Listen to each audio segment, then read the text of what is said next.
A foreign family had thought they had found a bargain in Paraguay. A house with land in Greater Asunción, around $200,000. The agent was friendly, the notary process was arranged on the seller and agent side and went pretty smooth, and the price seemed like an absolute steal compared to back home. But 3 years later, when they tried to sell it, they discovered the truth, and the property sold for $120,000, meaning they lost $80,000 on the sale price alone. But once you factor in repairs, transaction costs, 3 years of holding, the real loss was well beyond the $80,000. I'm Caleb, based in Paraguay, and our team was brought in to clean up the mess. So let me show you exactly what went wrong, why we see this pattern here with foreign buyers time and time again, and what you need to check before you decide to buy anything in this country. Let's get into it. So here's what happened. A foreign family wanted to buy a house in the Greater Asunción area. It was a family home for themselves and their children, and their budget was around $200,000. And before buying, they actually asked what should be checked and what the process would involve. But they decided not to proceed with an independent review. And from their perspective, I get it.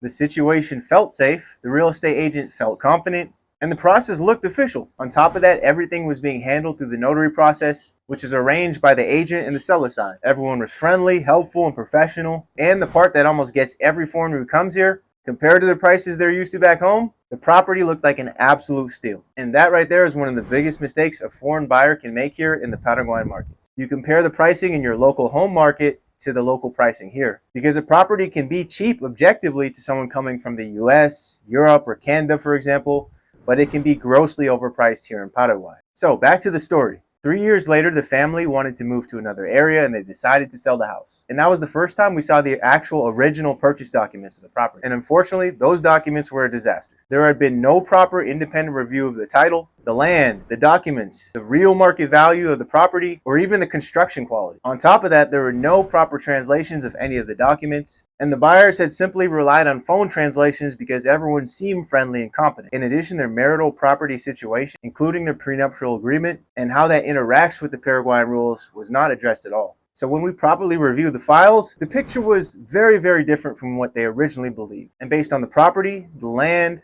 the construction quality, the location, and the market at the time of purchase, the realistic value would have been closer to $90,000, including the land. And on top of this, the original notary documents has serious legal defects. But the family decided not to pursue legal action because of the cost, the time, and the stress involved. At that point, they just wanted to sell it and move on. So we went ahead and reviewed the property, we assessed its real market value, and we organized the sale through the power of attorney, and we helped prepare the property for resale. After repairs and modernization, the property eventually sold for $120,000. So do the math. Paid $200,000, sold for $120,000. On sale price alone, that's an $80,000 loss. Now adding the transaction costs on both sides, the repairs and the modernization needed to make the resale, and the real cost is well beyond $80,000. But here's what I want you to remember for the rest of the video. The expensive part was not doing the due diligence.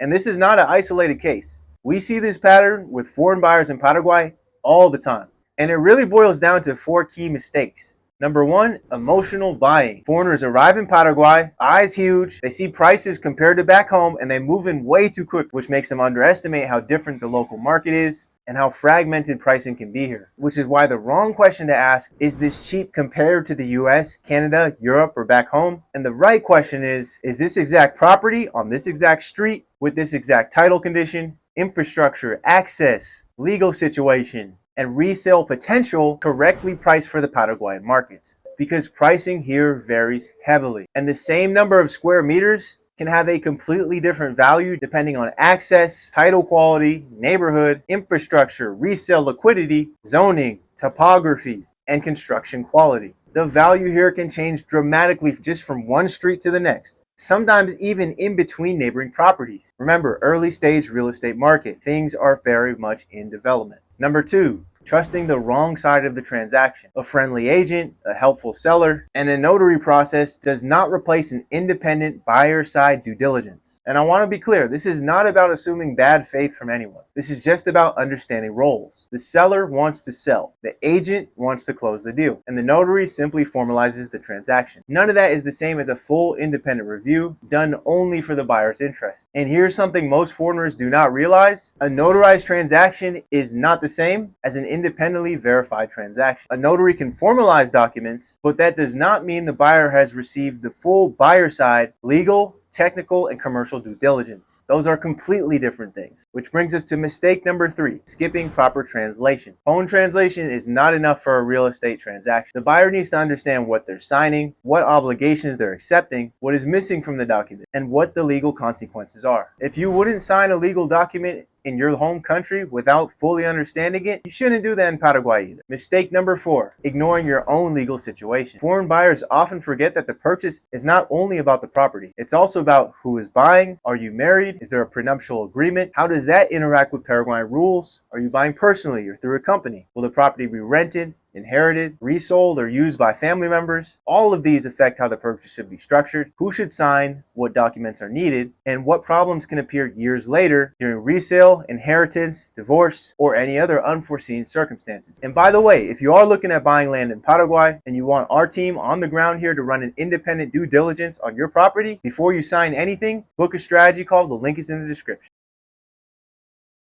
Now, let me get deeper into the risks that are not clearly explained on YouTube, listings, or any standard sales conversation. Because beyond the 4 mistakes, there are specific risks in Paraguay that foreign buyers need to understand before committing any capital hit. First, title verification is not just checking if the seller has a document. That question is only the starting point. The real questions are much deeper. Who actually owns the property? Can the seller legally sell it? Is the seller married, divorced, or acting through the power of attorney? Are all necessary parties signing? Does the title match the cadastral information? Does the cadastral information match the physical land? Are there mortgages, annotations, restrictions, pending claims, or irregularities? Are taxes and municipal obligations up to date? And is someone else using, occupying, or informally controlling the property? If you are not asking all these questions, you are not doing due diligence. You are simply hoping. On top of this, surveys and boundaries. This is a major issue and more common than people think, because we often find that the physical property does not match what the buyer believes from the paperwork alone, or from what the seller shows on site. And with houses, that can actually be worse than with land, because buyers can assume that walls, fences, and buildings automatically confirm the correct boundaries, which they do not. A wall is not a legal survey. A fence is not a title review, and what the seller points to on site is not enough. Which brings us to the next point, INDERT land. INDERT, INDERT, is the Paraguayan institution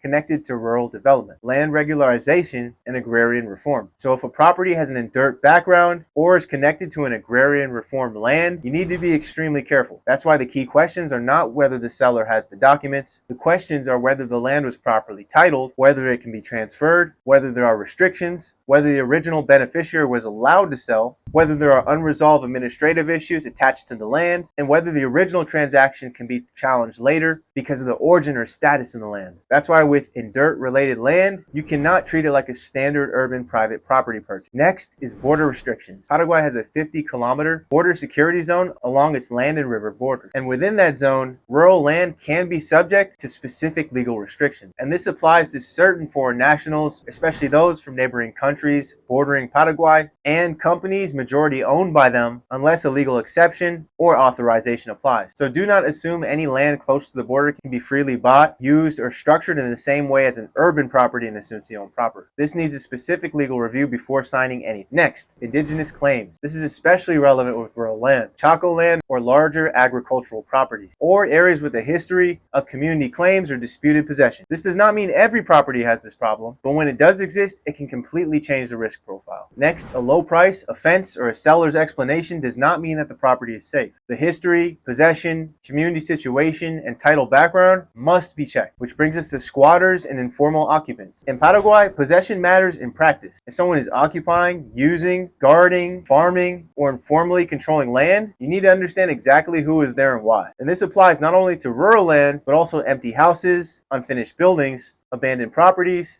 and properties where the owner has not been present for a long time. That's why we've seen cases where it's not just a break-in. The intruders actually dismantled all of the valuables within the house. Everything, materials, fixtures, usable parts, everything was taken. That's why it doesn't matter who owns it on paper, who owns it in reality. Okay, so by this point you might be thinking, Paraguay real estate? That's terrifying. And if you're still here and wondering how you actually buy safely in Paraguay, the answer is simple. Get it checked properly before you sign anything. So here's what our team checks when we do a buyer side due diligence review that you can use too. First, we understand the buyer's intended use. Is this for a family home, an investment, development, farming, rental, resale, tourism, business, long-term land banking, because the intended use determines everything that follows. Second, we check the buyer's structure. Is it a personal purchase, married couple, a company, a foreign entity? Are there marital property, inheritance, tax, or management issues that need to be addressed? Third, we check the seller. Identify authority to sell, marital status, powers of attorney, and whether all necessary parties are properly involved. Fourth, we review the full title and registry position, ownership, title chain, liens, encumbrances, mortgages, restrictions, annotations, and whether everything is consistent with what the seller is claiming. Fifth, we compare the title with cadastral and municipal information on file, surface area, boundaries, location, tax status, and whether the property shown to the buyers actually matches the property described in the documents. Sixth,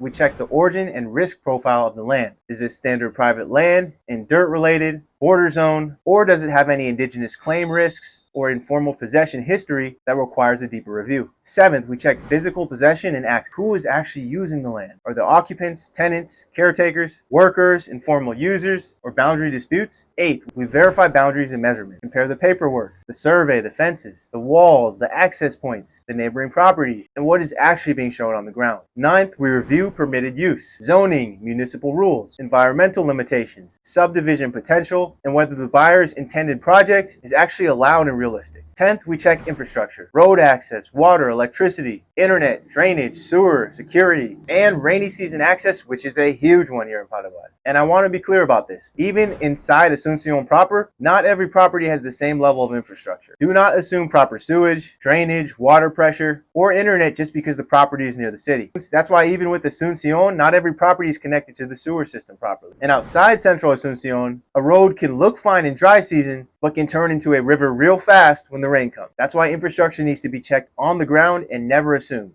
11th, we assume security and vacancy risk. What happens if the property sits empty? Is guarding necessary? Are there break-in risks? 12th, we assess real market value, comparable local sales, realistic resale value, construction quality, micro location, and whether the asking price really makes sense for Paraguay, not compared to your home country or Paraguay. 13th, we review the contract structure, payment schedule, payment protection, notary deed, default consequences, and whether the buyer should sign anything before all checks are complete. And lastly, we make sure the buyer understands everything before signing. Proper translation, written explanations, clear risk summary, and zero pressure to sign before the review is complete.